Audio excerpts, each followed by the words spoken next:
नमस्कार। आज आप लोगों के समक्ष ब्रिटिश काल के प्रमुख आयोगों के विषय में कुछ तथ्य प्रस्तुत करेंगे, जिसमें यह बताया जाएगा कि क्या उद्देश्य था और कब किसने किन परिस्थितियों में इन आयोगों को लागू किया था। इनाम आयोग 1852 में संपदा अधिनियम के तहत यह आयोग बना। इस आयोग की स्थापना लॉर्ड डलहौजी के काल में हुई थी। इसका उद्देश्य भूस्वामियों की जांच करना था। स्ट्रेची आयोग 1880 में वायसराय लॉर्ड लिटन के द्वारा सर रिचर्ड स्ट्रेची की अध्यक्षता में यह आयोग बना। इसका उद्देश्य अकाल पीड़ितों को राहत पहुंचाना था। हंटर आयोग लॉर्ड रिपन ने 3 जनवरी 1882 में भारतीय शिक्षा आयोग का गठन किया। 20 सदस्य इस आयोग में 7 भारतीय भी थे। इसे ही हंटर आयोग या भारतीय शिक्षा आयोग के नाम से जाना जाता है। इसके अध्यक्ष सर विलियम विल्सन हंटर थे। सचिव B.L. राइस थे। शिक्षा की प्रगति की समीक्षा हेतु यह आयोग गठित हुआ था। हर्शेल समिति या आयोग लॉर्ड लेस्डाउन ने 1893 में सिफारिश की, जिसमें टकसाल संबंधित बातें रखी गई थी। मैकडॉनल्ड आयोग लॉर्ड कर्जन ने 1901 में इस आयोग की सिफारिश की। इसके आधार पर 1899-1900 के अकाल के भू राजस्व को माफ कर दिया गया था। फ्रेजर आयोग लॉर्ड कर्जन द्वारा 1920 में स्थापित इस आयोग में पुलिस प्रशासनिक व्यवस्था में सुधार की सिफारिश की गई थी।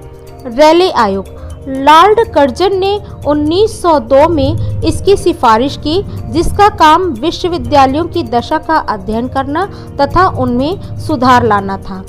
सैडलर आयोग इस आयोग का गठन 1917 में कलकत्ता विश्वविद्यालय की समस्याओं के अध्ययन के लिए डॉक्टर M.E. सैडलर के नेतृत्व में किया गया था।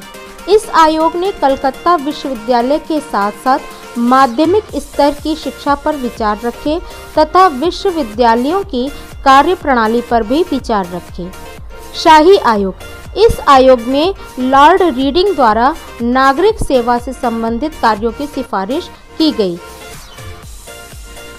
बटलर आयोग लॉर्ड इरविन द्वारा 1927 में भारतीय राज्य समिति ने सर हरकोल्ट बटलर की अध्यक्षता में इस आयोग को गठित किया था।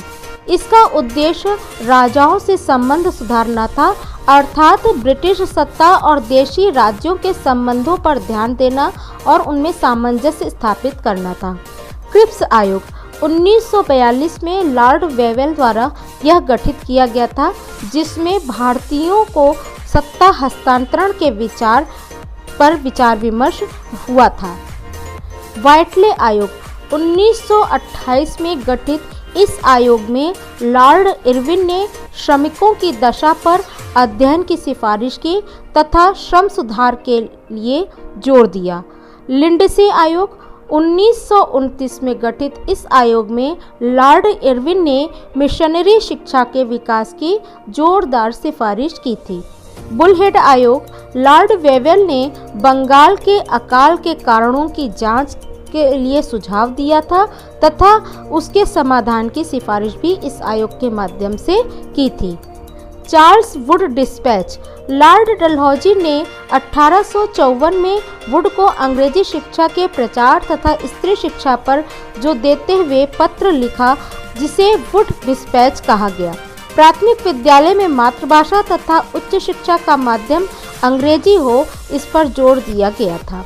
इस आयोग में सार्जेंट आयोग 1944 में बने इस आयोग का उद्देश्य शैक्षिक वातावरण का पुनर्निर्माण करना था। इसके अध्यक्ष सर जॉन सार्जेंट थे। सप्रू समिति बेरोजगारी की समीक्षा के लिए 1935 में लॉर्ड लिनलिथगो ने इस समिति की सिफारिश की थी। साइमन कमीशन 7 नवंबर 1927 को भारत में संविधान सुधार के अध्ययन के लिए 7 ब्रिटिश सांसदों के समूह का लॉर्ड इरविन ने गठन किया। शासन योजना की प्रगति की जांच और सुधार के लिए नए कदमों की सिफारिश की थी। 1928 में यह कमीशन भारत आया था।